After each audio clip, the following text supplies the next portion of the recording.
نحمده ونصلي على رسوله الكريم أما بعد فأعوذ بالله من الشيطان الرجيم بسم الله الرحمن الرحيم رب اشرح لي صدري ويسر لي أمري واحلل عقدة من لساني يفقهوا قولي ربي زدني علم اللهم فقهنا في الدين اللهم إني أسألك علما نافعا ورزقا طيبا وعملا متقبلا اللهم انفعنا بما علمتنا وعلمنا ما ينفعنا وزدنا علما آمين يا رب العالمين. السلام علیکم ورحمۃ اللہ وبرکاتہ.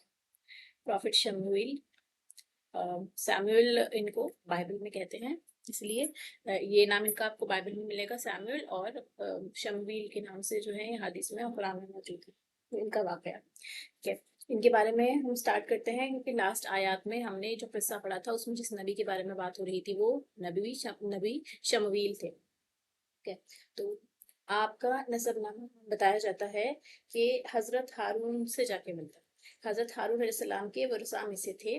اس کے علاوہ ایک اور قول کے مطابق غزہ اور اسقلان، یہ دونوں جو سٹیز ہیں ان کے اندر جو عمالقہ کی قوم تھی، وہاں پر بنی اسرائیل وہ لوگ جو تھے وہ قوم کو بنی اسرائیل پر غالب آ گئی تھی. انہوں نے بے شمار اسرائیلیوں کو قتل کیا اور ایک بہت بڑی تعداد کو انہوں نے بنی اسرائیل کی غلام بنا لیا عمالقہ کی قوم نے. ٹھیک ہے، پھر لاوی کے خاندان سے نبوت کا سلسلہ ختم ہو گیا تھا. لاوی کون تھے؟ یعقوب علیہ السلام کے سب سے بڑے بیٹے. ان کی خاندان سے نبوت کا سلسلہ ختم ہو گیا تھا اور اس کی اولاد میں سے صرف ایک ہی حاملہ خاتون باقی رہ گئی تھی. پھر انہوں نے جب اللہ تعالیٰ سے دعا کی کہ اس طرح سے تو ان کی ساری جو نبوت ہے اور ان کی جو اولادیں وہ سب ختم ہوتی جا رہی ہیں، تو وہ لیڈی جو تھی حاملہ تھی، اب وہ ان کے پروٹیکشن کے لیے اللہ سبحانہ تعالیٰ سے دعا کرتی ہیں. تو ان کی دعا سے اللہ سبحانہ تعالیٰ نے انہیں ایک بیٹا عطا فرمایا. ٹھیک ہے، تو اللہ تعالیٰ نے جو انہیں بیٹا دیا تو اس بیٹے کا نام انہوں نے شمعون رکھا. شمعون بھی کہتے ہیں اور اسی کو شمویل بھی کہتے ہیں. ٹھیک ہے، یہ ایک عبرانی زبان کا لفظ ہے جس کے کیا معنی ہوتے ہیں؟ اسماعیل. اسماعیل کے معنی سے نکلا ہے اور اسماعیل کا معنی ہے اللہ نے میری دعا سن لی. تو انہوں نے اسی اس پہ فریز کے اوپر انہوں نے اپنے بیٹے کا نام رکھا. شمعون کہہ دیجئے یا شمویل، یہ دونوں پائے جاتے ہیں. ٹھیک ہے، پھر اس کے بعد جب یہ بچہ بڑا ہوا تو ان لیڈی نے اپنے بچے کو مسجد بھیج دیا اور ایک نیک بزرگ کے حوالے کر دیا تاکہ وہ عبادت اور بھلائی کی باتیں سیکھے، ان کی گائیڈنس میں. پھر جب بچہ جوان ہونے لگا تو اسی بزرگ کے پاس رہا. ٹھیک ہے، بڑی ایج تک وہ انہی کے پاس رہے حضرت شمویل. پھر ایک رات جب وہ سوئے ہوئے تھے تو مسجد کے کونے سے ان کو ایک آواز آئی. وہ گھبرا کر اٹھے اور ان کو ایسا لگا کہ جیسے ان کے استاد محترم نے ان کو آواز دی ہے. لیکن انہوں نے جب اپنے استاد سے پوچھا کہ آپ نے مجھے بلایا تھا، استاد نے شاگرد سے کہا کہ پریشان مت ہو، تم سو جاؤ. پھر وہ سو گئے. دوبارہ تیسری بار جب ان کو آواز آتی رہی تو وہ کیا دیکھتے ہیں کہ جبرائیل علیہ السلام ان کو بلا رہے ہیں. وہ ان کے پاس آئے اور انہوں نے کہا کہ اللہ تعالیٰ نے آپ کو آپ کی قوم کی طرف مبعوث فرمایا ہے، یعنی آپ کو چن لیا گیا ہے اپنی قوم کے لیے. لہٰذا آپ اپنی قوم کی طرف گئے. اور پھر یہ واقعہ پیش آیا جس کو ہم نے اپنی لاسٹ آیات میں پڑھا ہے کہ اللہ سبحانہ و تعالیٰ نے ان کو مبعوث کیا اور بنی اسرائیل ان کے پاس آتی ہے اور ان سے ایک بادشاہ کے بارے میں سوال کرتی ہے، جو ہم لاسٹ آیت میں پڑھ چکے ہیں. ٹھیک ہے، اب اکثر مفسرین کا یہ کہنا بھی ہے کہ وہ جو ان آیات میں نبی کا ذکر ہے وہ یوشا نبی کا ذکر ہے. یوشا کون تھے؟ جو موسیٰ علیہ السلام کے شاگرد تھے، ان کے بارے میں بات کی جا رہی ہے. لیکن یہ رائے درست نہیں پائی جاتی. کیوں؟ کیونکہ وہ یوشا نبی کے تقریباً 460 سال کے بعد آئے شمویل نبی. تو اس درمیان میں یہ پورا واقعہ ہوا اور بنی اسرائیل کے ساتھ یہ حالات پیش آئے. اس طرح سے اس میں اتنا گیپ ملتا ہے. ٹھیک ہے، اب اس کے بعد بنی اسرائیل کی جو جہاد کی خواہش تھی اور ان کی جو آزمائش ہوئی جو ان آیات میں تھا، اس کے پیچھے کیا سٹوری ہے کہ بنی اسرائیل جب ایک طویل عرصے تک جنگ و جدل میں مشغول رہے. ٹھیک ہے، ان کے اوپر کنٹینیوسلی حملے ہوتے جا رہے تھے اور دشمن ان پر غالب آ گیا. تب انہوں نے اپنے زمانے کے نبی سے درخواست کی کہ ان کے لیے ایک بادشاہ مقرر فرما دیا جائے تاکہ وہ اس کی لیڈرشپ میں متحد ہو کر یونائٹ ہو کر جنگ کر سکیں. لیکن ان کے پروفٹ کیونکہ انہی کے درمیان کے تھے، وہ ان کی عادتوں سے بھی واقف تھے، ان کی کمزوریوں سے بھی واقف تھے. اسی لیے آپ کیا فرماتے ہیں جو قرآن کے الفاظ ہے کہ ممکن ہے جہاد فرض ہو جانے کے بعد تم جہاد نہ کرو. اس کے جواب میں کیا کہتے ہیں یہ لوگ کہ بھلا ہم اللہ کی راہ میں جہاد کیوں نہ کریں گے؟ ہم تو اپنے گھروں سے اجاڑے گئے اور اپنے بچوں سے دور کر دیے گئے، یعنی ہم پر تو اتنا ظلم کیا گیا ہے کہ ہمیں اپنے بیوی بچوں سے ہی الگ کر دیا گیا، پھر ہم اپنی عورتوں اور بچوں کو آزاد کرانے کے لیے دشمن سے کیوں نہ لڑیں؟ اللہ سبحانہ و تعالیٰ قرآن میں فرماتا ہے کہ پھر جب ہم نے ان پر جہاد فرض کر دیا تو سوائے تھوڑے سے لوگوں کے سب پھر گئے، اور اللہ تعالیٰ ظالموں کو خوب جانتا ہے۔ اسی سٹوری کے آخر میں بھی وضاحت فرما دی گئی ہے کہ بہت کم لوگ ہی تھے جنہوں نے دریا کو پار کرا اور جنگ کے ارادے پر وہ اپنے قائم رہے، باقی سب نے جہاد کرنے سے صاف انکار کر دیا۔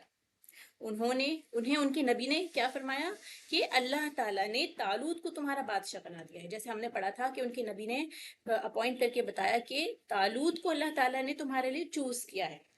اب طالوت کون تھے؟ طالوت جو تھے وہ بنیامین کے قبیلے میں سے تھے۔ بنیامین جو تھے یعقوب علیہ السلام کے سب سے چھوٹے بیٹے، اور جیسے ہم نے پڑھا تھا کہ وہ سب سے کمزور قبیلہ مانا جاتا تھا، تو بنیامین ان کی اولادوں میں سے تھے، اور ان کا پیشہ ایکچولی سقا تھا، یعنی یہ پانی پلانے کا کام کرتے تھے۔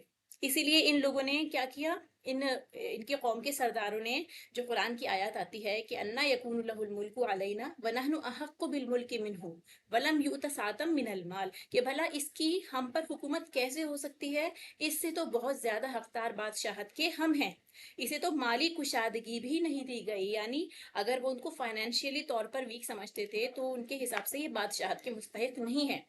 اللہ کی طرف سے بادشاہ کا تقرر ہونا تھا۔ کہتے ہیں کہ اس سے پہلے نبوت جو تھی وہ بنی لاوی میں ہی تھی، یعنی جو لاوی، جیسے ہم نے سٹارٹنگ میں پڑھا نا، شمویل نبی بھی لاوی کی اولادوں میں سے ہی تھے، تو نبوت انہی کی اولادوں میں رہی، لیکن بادشاہت جو تھی وہ بنی یہودا میں تھی۔ یہودا جو ان کے دوسرے بیٹے تھے، لاوی کے بھائی تھے، بادشاہت اللہ تعالیٰ کی طرف سے ان میں رہی، اور نبوت جو تھی وہ لاوی میں رہی۔ پھر طالوت جو تھے وہ بنی بنیامین میں سے تھے، یہ دونوں میں سے کسی میں سے بھی نہیں تھے۔ اسی لیے یہ جو بنی یہودا کے لوگ تھے، ناپسندیدگی کا اظہار کرتے ہوئے انہوں نے یہ کہا کہ بادشاہت پر تو ہمارا حق زیادہ ہے، ٹھیک ہے۔ انہوں نے یہ اعتراض بھی کیا کہ یہ شخص تو مفلس ہے اور بیزر ہے، ایسا شخص کس طرح بادشاہ بن سکتا ہے، یہ ان کا سوال تھا۔ اس سے آپ یہ دیکھ سکتے ہیں نا کہ انسان کی لائف میں کیا چیز امپورٹنٹ ہے، کہ وہ اللہ کے فیصلے کے اوپر بھی یہ سوچ رہا ہے کہ یہ فائنینشلی اسٹرانگ نہیں ہے، ہم اس کی بات کیوں سنیں، ہم صرف اس انسان کی بات سنیں گے جو اسٹیٹس میں بھی ہم سے زیادہ ہو۔ اسی لیے بہت سے انبیاء کو بھی جھٹلایا گیا، ٹھیک ہے۔ پھر اس کے بعد ان کے نبی کیا فرماتے ہیں کہ یہ تمہارا کام نہیں ہے کہ کسی خاص خاندان سے بادشاہ کا انتخاب کرو، بلکہ اللہ تعالیٰ جسے چاہتا ہے حکومت دیتا ہے۔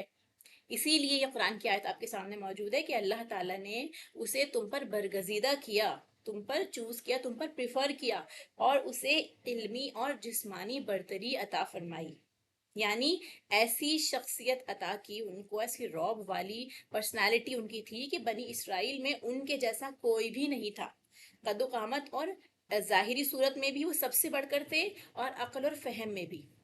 ان کے نبی نے ان سے یہی کہا کہ اس کی بادشاہت، یعنی آپ اگر یہ جو بادشاہت ہم نے طالوت کو دی ہے یہ اللہ کی طرف سے ہے، یہ من جانب اللہ ہے، اس کی نشانی کیا ہے، اس کا بھی ایک سائن ہے کہ آپ کو پتہ چلے گا کہ یہ اللہ کی طرف سے ہے، میری اپنی کوئی بات نہیں ہے اس میں۔ نشانی کیا پڑھی تھی ہم نے کہ تمہارے پاس وہ صندوق آ جائے گا جس میں تمہارے رب کی طرف سے تسکین ہے، اور آل موسیٰ اور آل ہارون کا بقیہ ترکہ ہے، فرشتے اسے اٹھا کر لائیں گے، یقیناً یہ تمہارے لیے کھلی دلیل ہے اگر تم ایماندار ہو۔ تو بنی اسرائیل نے جب فلسطی قوم جو تھی اس کے عمالقہ سے جنگ کی اور شکست کھائی، تو تابوت سکینہ جسے وہ میدان جنگ میں اس لیے لاتے تھے تاکہ اس سے برکت حاصل ہو اور دشمن پر فتح حاصل ہو، ٹھیک ہے، اور اس تابوت کو دشمن نے ان سے چھین لیا۔ اس آیت میں بھی یہ ذکر ہے کہ اللہ تعالیٰ نے ان سے وعدہ فرمایا اور طالوت کی نامزدگی اللہ کی طرف سے ہونے کی علامت بیان فرمائی کہ وہ صندوق جو ہے تمہارا، جسے تم تابوت سکینہ کہتے ہو، اطمینان قلب والا صندوق، سکینہ کا کیا مطلب ہوا؟ اطمینان قلب والا صندوق، وہ تمہیں واپس مل جائے گا، ٹھیک ہے۔ اب اس صندوق میں ایسے کیا تبرکات تھے، جیسے ہم نے پڑھا اس میں اس کے علاوہ اور مختلف اقوال بھی ملتے ہیں، جس میں ان کے اندر جتنی بھی چیزیں تھیں اس کے بارے میں الگ الگ رائے پائی جاتی ہیں۔ ایک قول کے مطابق اس میں سونے کا ایک تھال تھا جس سے انبیاء کرام کے سینوں کو غسل دیا گیا تھا، ٹھیک ہے. پھر ایک قول کے مطابق یہ ایک قسم کی ہوا تھی، ایک قول کے مطابق ایک بلی کی صورت تھی اس کے اندر. جنگ کے دوران میں اس سے آنے والی آواز فتح کی بشارت سمجھی جاتی تھی، کائنڈ آف اے ہارن سمجھ لیجیے ایک طرح سے. ٹھیک ہے. آل موسیٰ اور آل ہارون کا بقیہ ترکہ بھی اسی صندوق میں تھا، جو ان کا چھوڑا ہوا سامان تھا، ساز و سامان، وہ سب اسی کے اندر رکھا ہوا تھا. ایک قول کے مطابق اس میں ٹوٹی ہوئی آسمانی تختیوں کے ٹکڑے تھے اور تھوڑا سا من بھی تھا، جو میدان تی میں ان پر نازل ہوتا رہا. تو یہ سب چیزیں اس تابوت کے اندر پائی جاتی تھی. تو شمویل نبی جو تھے، انہوں نے تابوت سکینہ کے متعلق کیا فرمایا تھا کہ تحملہ الملائکہ، فرشتے اسے اٹھا کر لائیں گے، یعنی تمہاری نظروں کے سامنے فرشتے اسے اٹھا لائیں گے تاکہ قدرت الہی کی ایک نشانی ہو اور یہ ثابت ہو جائے کہ بادشاہ کی یہ نامزدگی واقع اللہ کی طرف سے ہے. اسی لیے کیا فرماتے ہیں کہ یقیناً یہ تمہارے لیے کھلی دلیل ہے اگر تم ایماندار ہو. پھر یہ بھی بتایا جاتا ہے کہ جب عمالقہ اس صندوق کو تبرکات سمیت لے گئے، یعنی بنی اسرائیل سے وہ چھین کر لے گئی تھی قوم، اور اس پر قابض ہو گئے، تو اپنے شہر میں لے جا کر اسے اپنے ایک بت کے نیچے انہوں نے رکھ دیا تھا. اب صبح کو دیکھا تو صندوق بت کے سر پر پایا انہوں نے، پھر انہوں نے اس کو دوبارہ نیچے رکھ دیا. اگلے دن جب وہ جاتے ہیں تو پھر دیکھتے ہیں کہ وہ جو صندوق ہے وہ بت کے سر پر ہے. کئی بار ایسا ہوتا گیا تو انہیں اس بات پر یقین ہو گیا کہ یہ صورتحال اللہ کی طرف سے، اس میں کوئی غیبی بات ہے، کچھ نہ کچھ اس کے ساتھ غیبی مسئلہ ہے. پھر انہوں نے صندوق کو شہر سے نکال کر کسی گاؤں میں بھیج دیا تو ان کی گردنوں میں بیماری لگ گئی. یعنی اس کی نحوست کیا ہوئی ان کے لیے جب انہوں نے اس کو نکال کے گاؤں میں بھیجا کہ ان کی گردنوں میں ایک بیماری ہو گئی. جب یہ بیماری بھی بہت لمبی ہو گئی، بہت طویل ہو گئی، تو انہوں نے تابوت کو ایک بیل گاڑی میں رکھ کر بیلوں کو ہانک دیا، اپنی کمیونٹی سے ہی الگ کر دیا کہ اسے واپس بھیجتے جہاں سے یہ آیا ہے. پھر فرشتے انہیں ہانک کر بنی اسرائیل کے پاس واپس لے آتے ہیں. اس طرح ان کی نبی کی بتائی ہوئی جو بات تھی وہ لفظ بلفظ پوری ہو جاتی ہے. ٹھیک ہے. بائبل میں بھی جو واقعہ ہے یہ تفصیل سے بیان کیا جاتا ہے، اور مفسرین نے بھی اس واقعے کے بارے میں ڈیٹیل میں کافی کچھ بتایا ہے. اللہ عالم، اللہ تعالیٰ بہتر جانتے ہیں اصل واقعہ. ٹھیک ہے. پھر اس کے بعد دیکھیے جب طالوت آگے بڑھتے ہیں اور ان کو لشکر کا جنگ کا حکم جو ہوتا ہے، تو اپنے لشکر کو لے کے وہ آگے نکلتے ہیں. تو کیا فرماتے ہیں وہ اپنے لشکر سے کہ سنو، اللہ تعالیٰ تمہیں ایک دریا سے آزمانے والا ہے، جس نے اس سے پانی پی لیا وہ میرا نہیں ہے، اور جو اسے نہ چکھے گا وہ میرا ہے. ہاں، اجازت دی تھی کتنی؟ ایک چلو بھر پانی کی. ٹھیک ہے. حضرت عبداللہ بن عباس رضی اللہ تعالیٰ عنہما اور دیگر مفسرین بھی اس کی تفسیر میں بتاتے ہیں کہ آیت میں جو دریا بتایا گیا ہے یہ دریائے اردن ہے. طالوت اور اس کی فوجوں کا واقعہ جو ہے وہ اللہ کی طرف سے آزمائش کے طور پر ان کے اوپر آیا. انہوں نے اللہ کے حکم سے فوجیوں کی آزمائش کے لیے یہ حکم دیا کہ جب آپ دریا کو کراس کریں گے تو اس میں سے آپ کو پانی نہیں پینا. ٹھیک ہے. جس نے پانی پی لیا وہ میرے ساتھ جنگ میں نہیں جا سکے گا. میرے ساتھ صرف وہی چل سکتا ہے جو ایک ہاتھ سے چلو بھر کے پانی پیے، اس سے زیادہ نہ پیے. لیکن ہوا کیا؟ فَشَرِبُوا مِنْهُ إِلَّا قَلِيلًا مِنْهُمْ، یعنی سوائے چند کے باقی سب نے وہ پانی پی لیا. حضرت برا بن عازب جو ایک صحابی ہیں وہ روایت کرتے ہیں کہ صحابہ کرام رضی اللہ تعالیٰ عنہم یہی ذکر کیا کرتے تھے کہ غزوہ بدر میں اتنے ہی صحابہ شریک تھے جتنے طالوت کے مخلص ساتھی تھے. یعنی جتنی بڑی لشکر طالوت لے کے گئے تھے اپنے ساتھ میں، صرف اتنی ہی تعداد بچی جتنی جنگ بدر میں رسول اللہ صلی اللہ علیہ وسلم کے ساتھ ان کے صحابہ کی تعداد بچی. کتنی تھی وہ تعداد؟ 313. ٹھیک ہے. پھر ارشاد باری تعالیٰ کیا ہوتا ہے کہ طالوت مومنین سمیت جب دریا سے گزر گئے تو وہ لوگ کیا کہنے لگے کہ آج تو ہم میں طاقت ہی نہیں ہے کہ جالوت اور اس کے لشکروں سے لڑے. یعنی ان ایمان والوں میں بھی کمزوری آنے لگی تھی، ان کے اندر بھی شک و شبہ ہونے لگا تھا کہ اب ہمارے اندر قوت نہیں ہے. پانی بھی نہیں پیا انہوں نے، اس کے علاوہ جنگ کے لیے بہت زیادہ انرجی کی بھی ضرورت ہوتی ہے.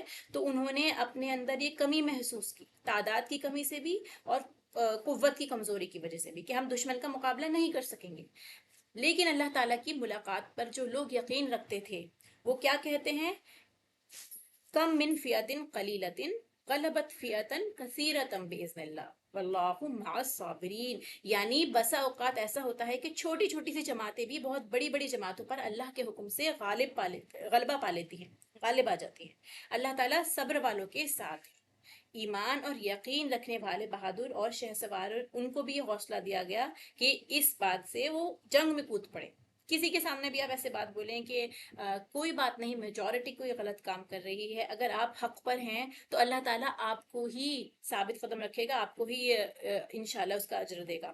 اس سے کیا ہوتا ہے، بڑے بڑے لوگوں کو حوصلہ آ جاتا ہے، ٹھیک ہے۔ پھر جب ان کو جالوت جب ان کا جو وہ تھا لشکر سے ٹکراؤ ہوا جالوت سے، اس وقت ان لوگوں نے کیا کیا، اپنی قوت پہ بھروسہ کرنے کے ساتھ ساتھ اللہ سبحانہ و تعالیٰ سے دعا مانگی۔ یعنی جب بھی ہمیں کچھ کام کرنا ہوتا ہے تو ہم پورا اپنا 100% دیتے ہیں، اپنے ایفرٹس ڈالتے ہیں، لیکن یہ نہیں بھولتے کہ نصرت اللہ کی طرف سے ہی آنی ہے۔ اسی لیے قرآن کریم میں بھی آپ مثالیں دیکھیں گے بار بار کہ پروفٹس ہیں یا اہل ایمان ہیں، وہ اللہ تعالیٰ سے دعا مانگنے کا خاص اہتمام کرتے ہیں۔ ان لوگوں نے بھی اللہ تعالیٰ سے دعا مانگی، ربنا افرغ علینا صبرم وثبت اقدامنا وانصرنا علی القوم الکافرین، کہ اے ہمارے پروردگار ہمیں صبر دے، ثابت قدم رکھ، اور قوم کفار کے مقابلے میں ہماری مدد فرما۔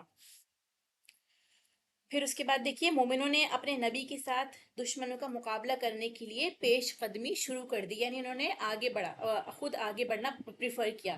جب دشمن سے ان کا سامنا ہوا تو انہوں نے اللہ تعالیٰ سے مدد مانگی، انہوں نے دعا مانگی کہ دشمن کے مقابلے میں ہم ثابت قدم رہیں اور جنگ میں ان کافروں پر فتح حاصل ہو جو اللہ کی آیات کا انکار کرتے اور اس کی نعمتوں کی ناشکری کرتے ہیں۔ وہ لوگ اللہ کا یقین نہیں رکھتے تو ایمان والے ہی غلبہ پائیں گے۔ عظمت اور قدرت کے مالک نے، جو سننے والا، دیکھنے والا اور ہر شے کی خبر رکھنے والا ہے، اس دعا کو قبول فرمایا۔ فَهَزَمُوهُمْ بِإِذْنِ اللَّهِ، چنانچہ اللہ تعالیٰ کے حکم سے انہوں نے جالوتیوں کو شکست دے دی۔ اس طرح وہ مسلمان اللہ کے حکم سے جالوتیوں پہ فتح یاب ہوئے، ٹھیک ہے۔ تو کیا پتہ چلتا ہے اس سے کہ اللہ کی توفیق اور مشیت الہی ہونا یہ سب سے بڑی ہمارے پاس ایک اسٹرینتھ کا کام کرتی ہے۔ دشمنوں کی تعداد کتنی بھی زیادہ ہو، اگر ہماری طرف سے پوری کوشش ہے اور اللہ کی مدد ہمارے ساتھ ہے تو وہ تعداد بھی کوئی نقصان نہیں پہنچا سکتی۔ جس طرح غزوہ بدر میں بھی ایسی ہی ایک معجزانہ فتح رسول اللہ صلی اللہ علیہ وسلم اور ان کے صحابہ کو حاصل ہوئی، جس کا ذکر سورہ آل عمران میں بھی ہے کہ جنگ بدر میں اللہ تعالیٰ نے عین اس وقت تمہاری مدد فرمائی جبکہ تم نہایت پست حالت میں تھے، اسی لیے اللہ ہی سے ڈرو، کسی اور سے نہ ڈرو تاکہ تمہیں شکر گزاری کی توفیق ہو۔ پھر اس کے بعد اللہ تعالیٰ ارشاد فرماتے ہیں کہ حضرت داؤد کے ہاتھوں جالوت قتل ہوا اور اللہ تعالیٰ نے داؤد کو مملکت اور حکمت اور جتنا کچھ چاہا علم بھی عطا فرمایا۔ اگر اللہ تعالیٰ بعض لوگوں کو بعض سے دفع نہ کرتا تو زمین میں فساد پھیل جاتا، لیکن اللہ تعالیٰ دنیا والوں پر بڑا فضل کرم کرنے والا ہے۔ اس سے یہ معلوم ہوتا ہے کہ داؤد علیہ السلام بہت بہادر تھے۔ جالوت کے قتل سے اس کے لشکر کو شکست دی اور کفر کا زور ٹوٹ گیا، اہل ایمان کو غلبہ حاصل ہوا۔ اس جنگ کے نتیجے میں جو داؤد علیہ السلام کی اسٹرینتھ تھی اور جو ان کا قوت ایمان تھا وہ سامنے آیا۔ پھر اس کے بعد داؤد علیہ السلام کا واقعہ ہے کہ آپ کا جو نسب نامہ بتایا جاتا ہے وہ یہودا سے ملتا ہے، بنی یہودا کے تک جا کر جڑتا ہے، ٹھیک ہے۔ پھر وہاں سے ابراہیم علیہ السلام تک، ٹھیک ہے۔ پھر یہ بتایا جاتا ہے کہ آپ کا قد چھوٹا تھا، آنکھیں نیلی تھیں، بال کم تھے، لیکن دل ان کا پاکیزہ تھا۔ جب داؤد علیہ السلام نے جالوت کو قتل کیا تو آپ کو بنی اسرائیل میں عزت اور ہر دل عزیزی حاصل ہو گئی، یعنی ان کا بہت شہرت ہوئی ان کی کہ فلاں شخص نے، سپاہی نے جالوت کو قتل کیا، ٹھیک ہے۔ آخر کار آپ کو بادشاہ بنا دیا گیا، اللہ تعالیٰ نے آپ کو نبوت بھی عطا فرمائی، بادشاہت بھی ملی اور نبوت بھی ملی۔ اس طرح نبوت اور حکومت ایک ہی فرد میں جمع ہو گئی۔ اس سے پہلے کبھی ایسا نہیں ہوا کہ بادشاہ بھی ہیں اور اللہ کی طرف سے وہ نبی بھی ہیں، آپ پہلے شخص تھے جو نبی اور بادشاہ دونوں تھے، ٹھیک ہے۔ پھر اس کے بعد یہ ہوتا ہے کہ ابن جریر رحمہ اللہ فرماتے ہیں کہ جب جالوت نے طالوت کو جنگ کی دعوت دی تو کہا کہ یا تو تم میری طرف آؤ یا میں تمہاری طرف آتا ہوں۔ تو طالوت نے اپنی فوج سے کہا اس کا چیلنج کون قبول کرے گا، یعنی انہوں نے اپنے فوج کے سارے سپاہیوں کے سامنے یہ پیشکش کی کہ کون جائے گا، کون اس کے چیلنج کو ایکسیپٹ کرے گا۔ تو داؤد علیہ السلام سامنے آئے، آپ نے چیلنج ایکسیپٹ کیا اور مقابلہ کر کے جالوت کو قتل کر دیا۔ یہ بھی رائے پائی جاتی ہے، ٹھیک ہے۔ پھر اس کے بعد دیکھیے داؤد علیہ السلام کے اوپر اللہ سبحانہ و تعالیٰ کی طرف سے کتنی بلیسنگز تھی، کیا کیا انعامات تھے، جو ہم قرآن اور حدیث کی روشنی میں ان کے بارے میں اسٹڈی کریں گے انشاءاللہ، کہ اللہ تعالیٰ نے داؤد علیہ السلام کو بہت سی نعمتوں سے مالا مال فرمایا تھا، جن میں حسن صوت یعنی آپ کی آواز بے حد خوبصورت تھی، اور حسن عبادت، اس کے علاوہ پرندوں کے ساتھ پرندوں کا آپ کو پرندوں کی لینگویج سمجھنا، یا پرندوں کا اور پہاڑوں کا آپ کے ساتھ ساتھ قرآن کی تلاوت کرنا، ٹھیک ہے۔ یہ ارشاد باری تعالیٰ ہے، سورہ سبا کی آیت ہے کہ ہم نے داؤد کو اپنی طرف سے برتری بخشی تھی، اے پہاڑوں ان کے ساتھ تسبیح کرو، اور پرندوں کو ان کے ارد گرد جمع کر دیا، اور ان کے لیے ہم نے لوہے کو نرم کر دیا کہ کشادہ زرہ بناؤ، اور کڑیوں کو اندازے سے جوڑو۔ یعنی یہ بلیسنگ جو جس کا ذکر ہے یہاں پہ، سب سے پہلی بلیسنگ کیا تھی کہ آپ کو اللہ تعالیٰ نے لوہے کا ہنر دیا، کڑیوں کو جوڑ کر، اور اس کے ساتھ میں کیا کرتے تھے آپ، زرہ بنایا کرتے تھے لوہے کی۔ اور اس کے آگے کیا ہے اس آیت میں کہ نیک عمل کرو، یعنی یہ کام کرنے کے ساتھ ساتھ آپ کو نیک عمل بھی کرنے ہیں، جو بھی عمل تم کرو گے میں ان کو دیکھنے والا ہوں۔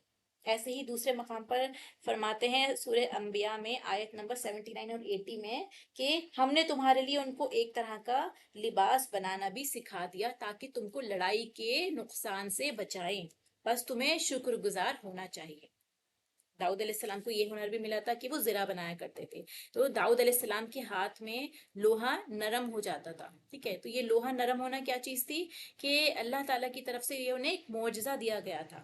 یہ بھی ممکن ہے کہ اللہ تعالیٰ نے آپ کو لوہا نرم کرنے کا ہی ہنر سکھا دیا ہو، تاکہ اس سے زرہ بنا کر جنگ میں پہنی جائیں اور دشمنوں کے حملے سے آپ پروٹیکٹ ہو سکیں۔ اس کے علاوہ یہ رائے بھی پائی جاتی ہے کہ اللہ تعالیٰ نے آپ کے لیے لوہا نرم کر دیا تھا، یعنی آپ کو لوہے کی چیزیں بنانے کے لیے آگ یا ہتھوڑے کی بالکل ضرورت نہیں ہوتی تھی، ٹھنڈے لوہے کو ہاتھ سے موڑ کر جیسے چاہتے تھے ویسے بنا لیتے تھے۔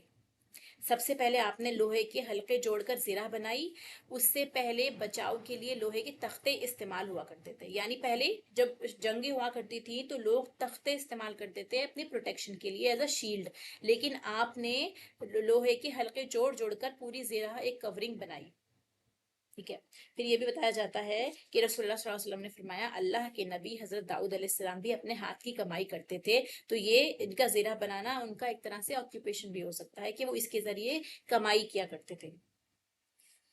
ایک جگہ اللہ تعالیٰ فرماتے ہیں کہ ہمارے بندے داؤد کو یاد کرو جو صاحب قوت تھے اور وہ رجوع کرنے والے تھے۔ پھر اس کے بعد یہی بتایا کہ اللہ سبحانہ و تعالیٰ کی دیکھیے کتنی نعمتیں ہیں ان کے اوپر، جیسے ہم یہاں دیکھ سکتے ہیں کہ آئرن کا سافٹ ہو جانا، اس کے ذریعے وہ کیا کرتے تھے، زرہ بنایا کرتے تھے، ڈیفینسو آرمر کا کام کرتے تھے، اور یہ ان کی لیونگ کا کام تھا، یعنی وہ اس طرح سے ارننگ کیا کرتے تھے، اور اسی ٹیکنالوجی کی وجہ سے بھی وہ بہت پاورفل کنگ بن گئے تھے، کیونکہ انہوں نے یہ ہنر سیکھ لیا تھا، جس کے نتیجے میں جنگوں میں ان کو بہت فائدہ ہوتا تھا، لیکن انہوں نے اپنی اس خصوصیت کی جو اللہ کی طرف سے ان کو نعمت ملی ہے غلط استعمال نہیں کیا۔ تو یہاں سے ہمیں یہ بھی لیسن ملتا ہے کہ اللہ کی طرف سے اگر ہمارے پاس کوئی خاص اسکل ہے یا کوئی ایسا ریسورس ہے جو دوسروں کے پاس موجود نہ ہو، تو ہم اس کا مس یوز نہ کریں، زیادہ سے زیادہ اس سے دوسروں کو بھی بینیفٹ پہنچائیں۔ پھر اس کے بعد یہاں جو دوسری نعمت کا ذکر ہے وہ ہے ان کے روزے اور ان کی رات کی تہجد۔ صحیحین میں آتا ہے کہ رسول اللہ صلی اللہ علیہ وسلم نے فرمایا اللہ تعالیٰ کو داؤد علیہ السلام کی نماز تمام نمازوں سے زیادہ پیاری ہے، اور داؤد علیہ السلام کا روزہ سب روزوں سے پیارا ہے۔ آپ کیا کرتے تھے، آپ آدھی رات تک آرام کرتے تھے، تہائی رات قیام کرتے تھے، اور رات کا چھٹا حصہ پھر سو جاتے تھے، اور آپ ایک دن روزہ رکھتے تھے اور ایک دن نہ رکھتے تھے، یعنی آلٹرنیٹ ڈے پہ آپ روزہ رکھا کرتے تھے۔ جب دشمن سے سامنا ہوتا تو بھاگ نہیں جاتے تھے بلکہ بہادری سے جنگ کیا کرتے تھے۔ یہ حدیث صحیح بخاری میں موجود ہے۔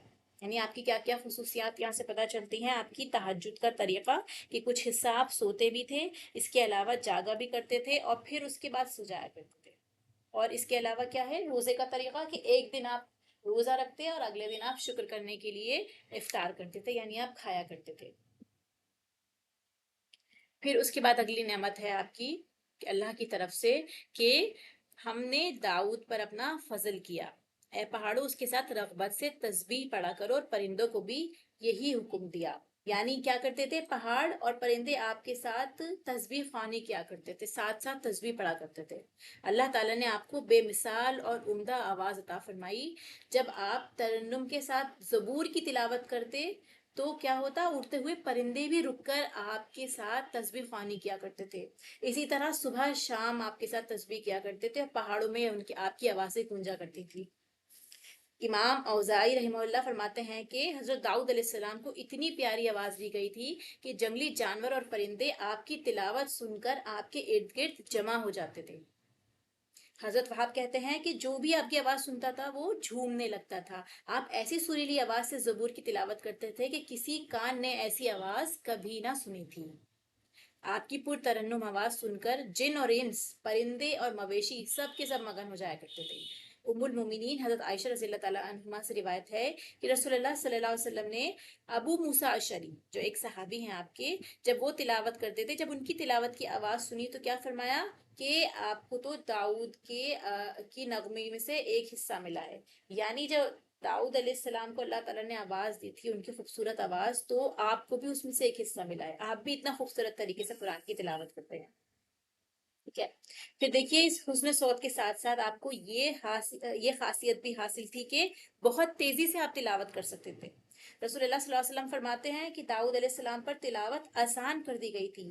آپ گھوڑے پر کاٹھی ڈالنے کا حکم دیتے اور گھوڑا تیار ہونے سے پہلے ہی آپ پڑھ لیا کرتے تھے زبور، اور آپ صرف اپنے ہاتھ کی کمائی ہی کھاتے تھے۔ ٹھیک ہے، تو یہاں پہ جو آیت موجود ہے کہ اللہ سبحانہ و تعالیٰ نے داؤد کو زبور عطا فرمائی سورہ نساء کی آیت میں، تو اس سے پتہ چلتا ہے کہ اللہ تعالیٰ نے آپ کو بھی کتاب، آسمانی کتاب آپ کے اوپر نازل کی، کیا، اور اس میں وعظ اور حکمت کی باتیں موجود تھی۔ پھر اس کے بعد آپ کی اگلی بلیسنگ کیا ہے، معاملہ فہمی اور قوت فیصلہ، ڈیسیجن میکنگ اینڈ وزڈم، کہ آپ بہترین فیصلہ دیا کرتے تھے۔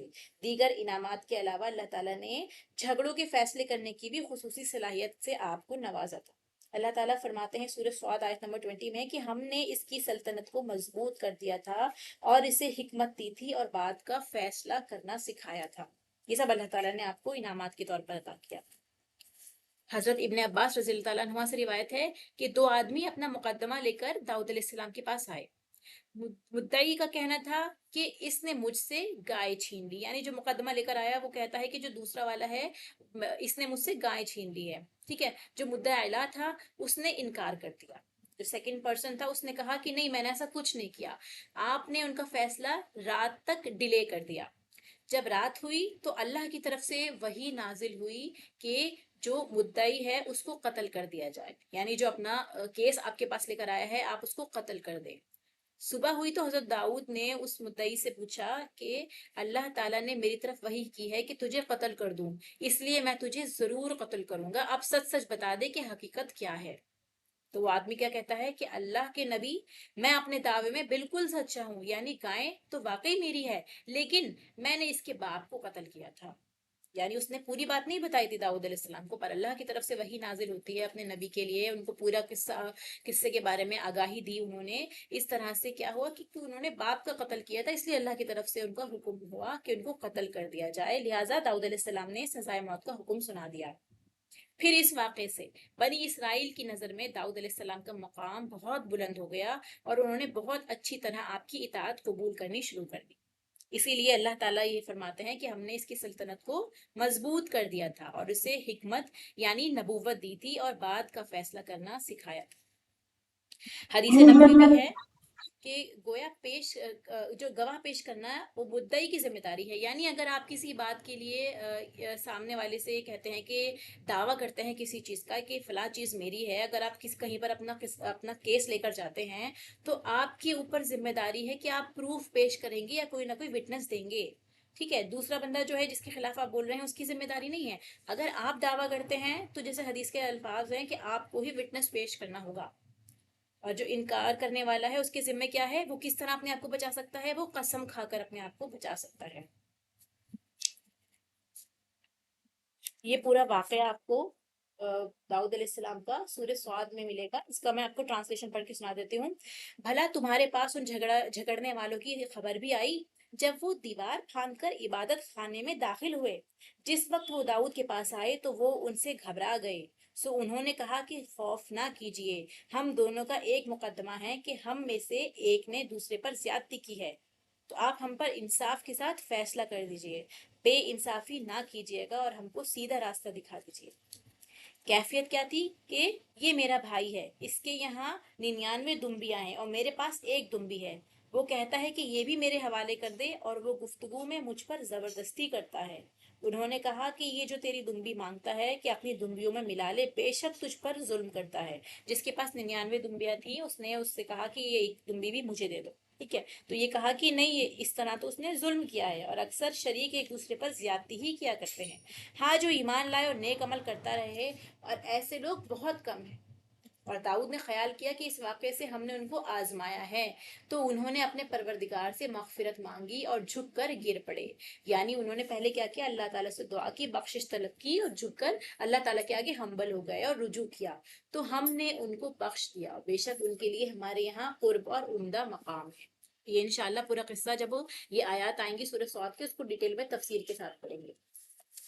پھر یہاں پر آتا ہے کہ داؤد علیہ السلام اور اللہ تعالیٰ فرماتے ہیں، یہ آیت آتی ہے، دیکھیے، یا داؤد انا جعلناک خلیفۃ فی الارض فاحکم بین الناس بالحق، اللہ تعالیٰ کی طرف سے ان کے لیے حکم آتا ہے کہ اے داؤد، ہم نے تم کو زمین میں بادشاہ بنایا ہے، لہٰذا لوگوں میں انصاف کے ساتھ فیصلے کیا کرو، کیونکہ آپ جو تھے نبی ہونے کے ساتھ ساتھ بادشاہ بھی تھے، اس لیے آپ کی ذمہ داری بھی زیادہ تھی، آپ کو فیصلے بھی دینے تھے، لوگوں کے بیچ میں انصاف بھی کرنا تھا، تو اس لیے اللہ تعالیٰ کی طرف سے آیات آتی ہیں کہ لوگوں میں انصاف کے ساتھ فیصلے کیا کرو، اپنی خواہش کی پیروی نہ کرو کہ وہ تمہیں اللہ کے راستے سے بھٹکا دے گی۔ یہ بات نوٹ کرنے والی ہے کہ نفسانی خواہش کی پیروی کرنے کے لیے منع کیا گیا ہے، اگر ہم اپنے نفس کی پیروی کریں گے تو ہم یقیناً اللہ کے احکامات کی نافرمانی کریں گے۔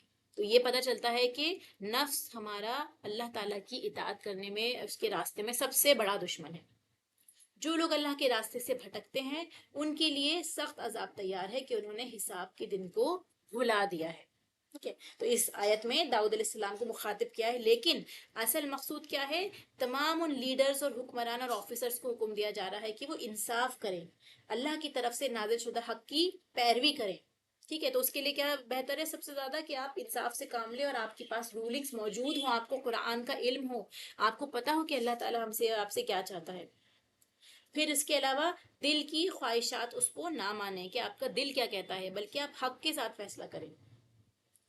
پھر داؤد علیہ السلام اپنے دور میں انصاف اور کثرت عبادت کی وجہ سے اور نیکیوں کے انجام دہی کے لیے، مطلب آپ سب سے زیادہ نیکی کرنے والے اور سب سے زیادہ عبادت کرنے والے تھے اپنے دور میں، اور انصاف کرنے والے تھے، رات اور دن کا کوئی حصہ ایسا نہیں تھا جس میں ان کے گھر کا کوئی نہ کوئی فرد عبادت میں مشغول نہ ہو، یعنی آپ نے لوگوں کو بتا رکھا تھا، اپنے گھر والوں کو، اپنے اہل خانہ کو، کہ رات کے 1/3 حصے میں فلاں لوگ عبادت کریں گے، دوسرے تہائی میں باقی لوگوں کو، اور آخری تہائی حصے میں باقی لوگ، یعنی آپ نے فیملی کے ممبرس کو ڈیوائڈ کر دیا تھا کہ کوئی رات کا ایسا پہر نہ بچے جس میں ہمارے گھر میں سے کوئی نہ کوئی اٹھ کے اللہ کی عبادت نہ کرتا ہو۔ سورہ سبا کی آیت میں آتا ہے کہ اے آل داؤد، اس کے شکر کے طور پر نیک عمل کرو، میرے بندوں میں سے شکر گزار بندے کم ہی ہوتے ہیں۔ تو شکر گزار بندے کون ہوتے ہیں؟ جو رات کو اٹھ کے بھی اللہ کی عبادت میں لگ جاتے ہیں، کوئی ایسا لمحہ نہیں جاتا جب تلاوت میں یا ان کی عبادت میں اللہ تعالیٰ کی بڑائی بیان کرنے میں کمی ہو۔ پھر داؤد علیہ السلام کی عمر اور ان کی وفات، کہ داؤد علیہ السلام کی تخلیق کے ذکر میں یہ واقعہ بیان ہوتا ہے کہ اللہ تعالیٰ نے جب آپ کی پشت سے، آدم علیہ السلام کی پشت سے جب آپ کی تمام اولاد کو نکالا، تو آپ کو ان میں سے ایک شخص بہت روشن چہرے والا نظر آیا، یعنی آدم علیہ السلام دیکھتے ہیں ان کی اولاد میں جتنی اللہ تعالیٰ نے ان کی پشت سے نکالی تھی، کہ ایک شخص ہے جو بہت ہی روشن چہرے والا، نورانی چہرے والا ہے۔ فرمایا یا رب یہ کون ہے؟ اللہ تعالیٰ نے فرمایا کہ یہ تیرا بیٹا داؤد ہے۔ عرض کی کہ یا رب اس کی عمر کتنی ہے، یعنی ان کی ایج کتنی رہے گی؟ اللہ تعالیٰ نے ارشاد فرمایا کہ 60 سال۔ پھر آپ نے عرض کیا کہ یا رب اس کی عمر میں اضافہ فرما دے، ارشاد ہوا نہیں، البتہ تیری عمر میں سے کم کر کے اس کی عمر میں اضافہ کر سکتا ہوں، یعنی کسی کو ایکسٹرا عمر نہیں ملے گی، ہاں جو آپ کو عمر ملی ہے اس میں سے آپ کے کچھ سال لے کے ان کو دیے جا سکتے ہیں۔ تو حضرت آدم علیہ السلام کی مقررہ عمر کتنی تھی؟ 1000 سال، آپ نے 40 سال حضرت داؤد کو دے دیے. جب حضرت آدم علیہ السلام کی عمر پوری 960 ایئرس کی ہو گئی تو ملک الموت تشریف لے آئے. حضرت آدم علیہ السلام نے فرمایا کہ میری عمر کے 40 سال تو ابھی باقی ہیں. تو کیا بتاتے ہیں وہ فرشتہ؟ یہ بتاتا ہے کہ آپ نے اپنے بیٹے کو یہ سال جو عطا کر دیے تھے، گفٹ دے دیے تھے اپنی طرف سے اللہ تعالیٰ کے اذن سے، تو اس وجہ سے آپ کی عمر اب 960 ایئرس کی ہو گئی ہے. ٹھیک ہے. تو اس کے بعد کیا ہوتا ہے کہ ان کو جب وہ بات یاد دلا دی جاتی ہے، چنانچہ اللہ تعالیٰ نے آدم علیہ السلام کی عمر بھی پورے 1000 سال کر دی تھی، کیونکہ وہ یہ والی بات بھول گئے. تو اللہ کا رحم و اللہ کا لطف و کرم نازل ہوا اور اللہ نے آپ کو بھی پورے 1000 سال کی عمر دے دی، اور ساتھ میں داؤد علیہ السلام کی عمر بھی پورے 100 سال کی کر دی. کہ یہ مسند احمد میں آپ کو یہ حدیث ملے گی. امام ابن جریر رحمہ اللہ فرماتے ہیں کہ اہل کتاب کا کہنا ہے کہ داؤد علیہ السلام کی عمر کتنی ہے؟ 77 سال تھی، 77. لیکن یہ بات غلط ہے. اسی طرح وہ یہ بھی کہتے ہیں کہ آپ نے 40 سال حکومت کی تھی. یہ اہل کتاب میں، بائبل میں آپ کو ملے گا. لیکن یہ بات صحیح ہو سکتی ہے کہ آپ نے 40 سال حکومت کی تھی، کیونکہ قرآن و حدیث جو ہے اس کے بارے میں نہ تکذیب کرتی ہے اور نہ ہی تصدیق. ان کا کتنا ٹائم رہا ان کی حکومت میں یہ ہمیں نہیں ملتا، نہ ہم ان سے جھٹلا سکتے ہیں نہ ہم اس سے ایگری کر سکتے ہیں. ٹھیک ہے. پھر آپ کی وفات کے بارے میں کیا واقعہ آتا ہے کہ حضرت ابو ہریرہ رضی اللہ سے مروی ہے، رسول اللہ صلی اللہ علیہ وسلم فرماتے ہیں حضرت داؤد بہت غیرت والے تھے. آپ جب باہر تشریف لے جاتے تو دروازے بند کر جاتے تھے. آپ کی غیر موجودگی میں کوئی شخص آپ کے گھر میں داخل نہیں ہوتا تھا. ایک دن آپ باہر تشریف لے گئے اور معمول کے مطابق آپ نے دروازہ بند کر دیا. اچانک آپ کی زوجہ محترمہ نے دیکھا کہ ایک آدمی گھر کے درمیان میں کھڑا ہوا ہے. انہوں نے گھر کے دوسرے افراد سے کہا کہ یہ مرد کہاں سے داخل ہو گیا جبکہ گھر کے دروازے بند تھے؟ اللہ کی قسم، ہمیں تو حضرت داؤد کے سامنے شرمندہ ہونا پڑے گا. اتنے میں حضرت داؤد بھی تشریف لے آئے. دیکھا کہ آدمی گھر کے درمیان کھڑا ہے. آپ نے اس سے کہا کہ تو کون ہے؟ اس نے کہا کہ میں وہ ہوں جو بادشاہوں سے نہیں ڈرتا اور درمانوں سے نہیں رکتا. حضرت داؤد علیہ السلام نے فرمایا تب تو آپ موت کے فرشتے ہیں. یعنی موت کا فرشتہ وہ کسی سے نہیں ڈرتا اور وہ کسی بھی قلعے میں آپ موجود ہو وہ وہیں پہنچ جائے گا. میں اللہ کے حکم کو خوش آمدید کہتا ہوں. کیا فرماتے ہیں داؤد علیہ السلام کہ آپ موت کے فرشتے ہیں اور میں اللہ کا حکم جو آپ لے کر آئے ہیں اس کو خوش آمدید، اس کو ویلکم کرتا ہوں.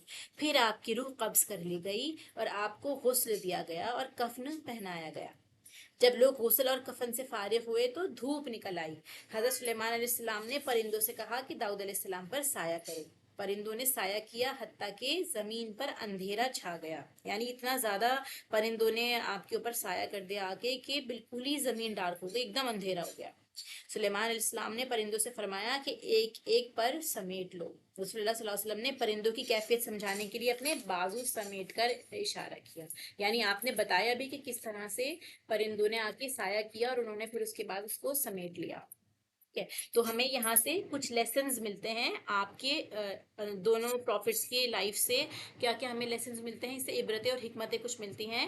سب سے پہلا پوائنٹ کہ عدل اور انصاف پر مبنی بادشاہت.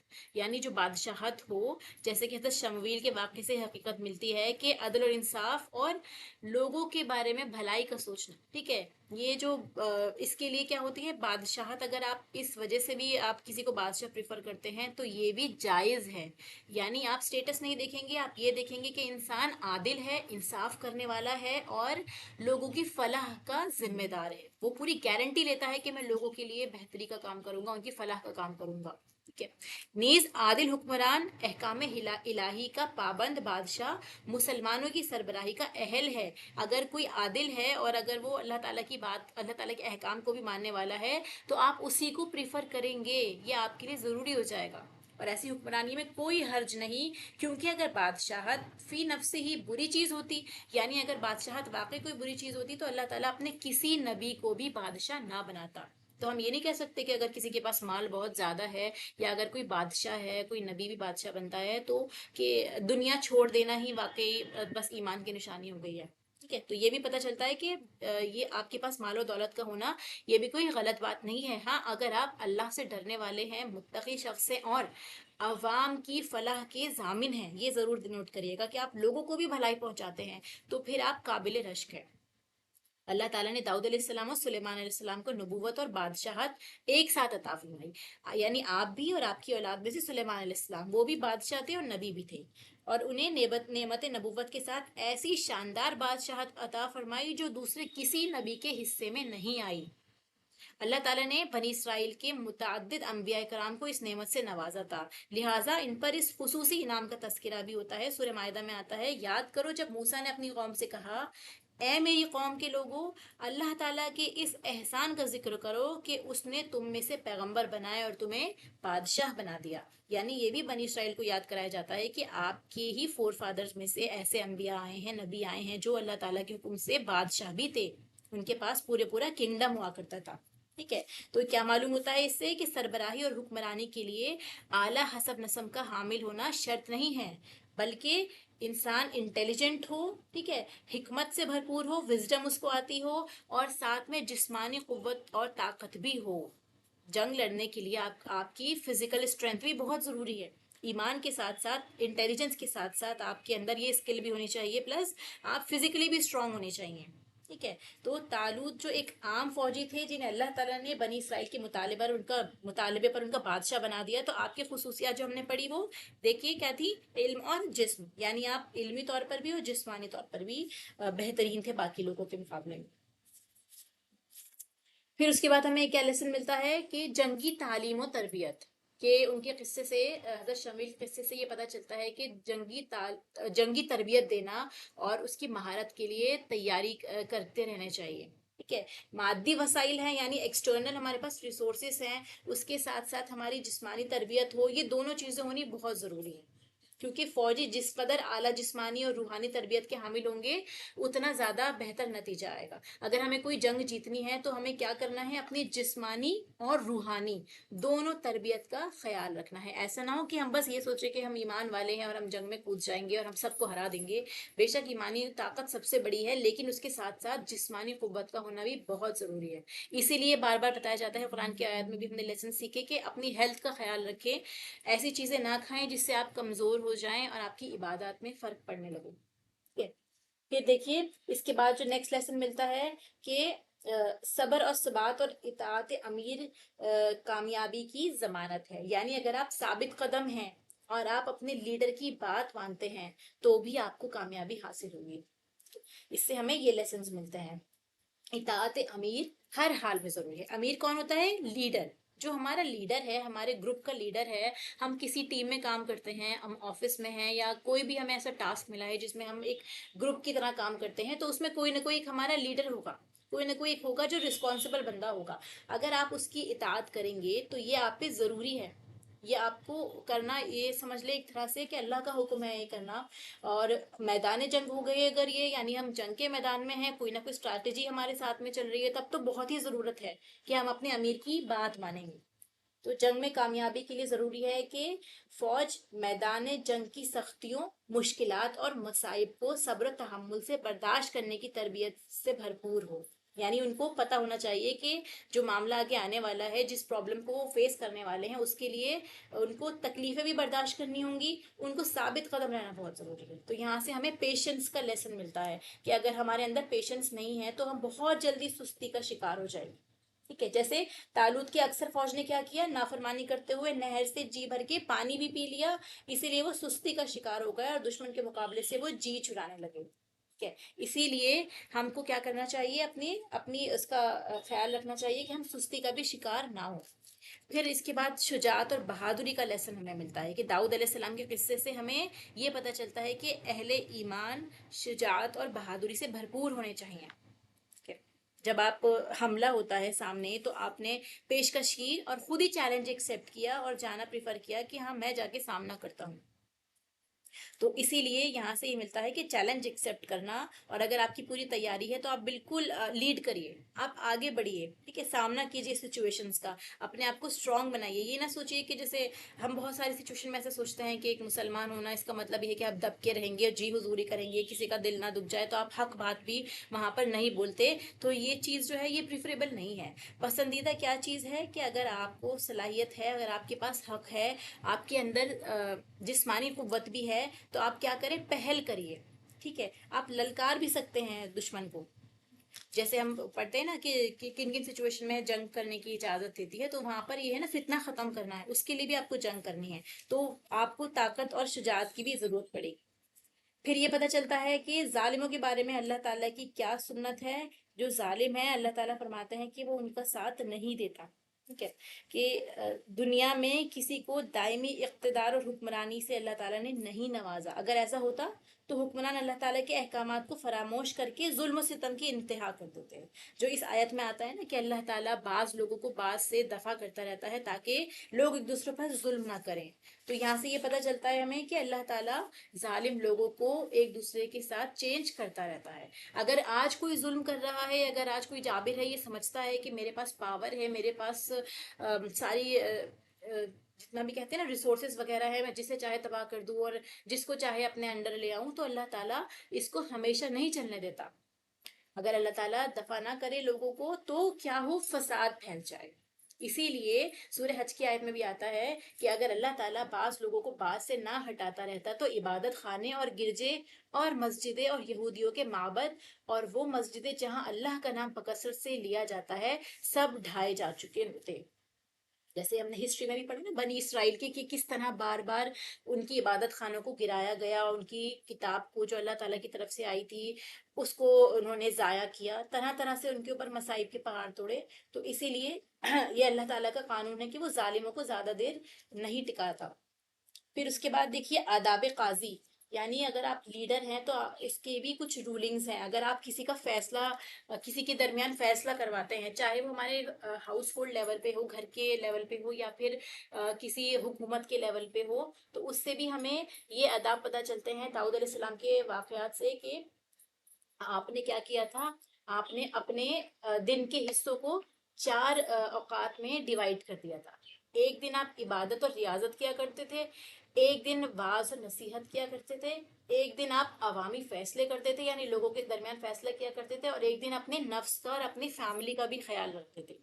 ایک ایسے دن جبکہ وہ ان کے نفس اور اہل خانہ کے لیے اسپیشل تھا، جب 2 فرشتے مقدمہ لے کر حاضر ہوتے ہیں، تو آپ نے کیا کیا، صرف ایک مدعی کی بات سن کر فیصلہ نہیں فرما دیا، ٹھیک ہے، بلکہ پورا واقعہ آپ نے پوری رات تک ڈیلے کیا تاکہ آپ اس پہ غور و فکر کر سکیں۔ تو یہاں سے بھی ہمیں بہت سارے لیسنز ملتے ہیں کہ قاضی کو کس کس طرح سے فیصلہ لینا چاہیے، اس کو بات کی پوری چھان بین کرنی چاہیے، کوئی ایسا پوائنٹ نہ ہو جو سامنے والا آپ سے چھپا رہا ہو اور آپ جانے میں کوئی غلط فیصلہ فرما دو۔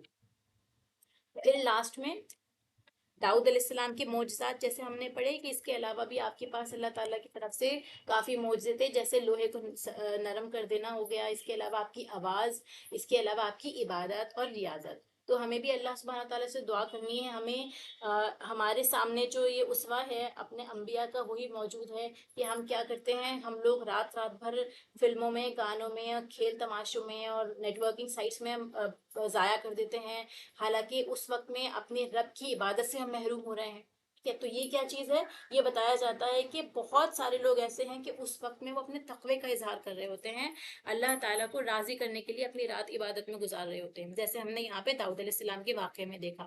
تو اللہ تعالیٰ سے دعا ہے کہ اللہ تعالیٰ ہمیں بھی اپنے انبیاء کے اسوہ حسنہ پر چلنے کی توفیق عطا فرمائے، اور جتنا ہم نے کچھ سیکھا ہے اس پہ انشاءاللہ عمل کرنے والا بنائے۔ وآخر دعوانا ان الحمد للہ رب العالمین، سبحانک اللہم وبحمدک، نشہد ان لا الہ الا انت، نستغفرک و نتوب الیک۔ السلام علیکم ورحمۃ اللہ وبرکاتہ۔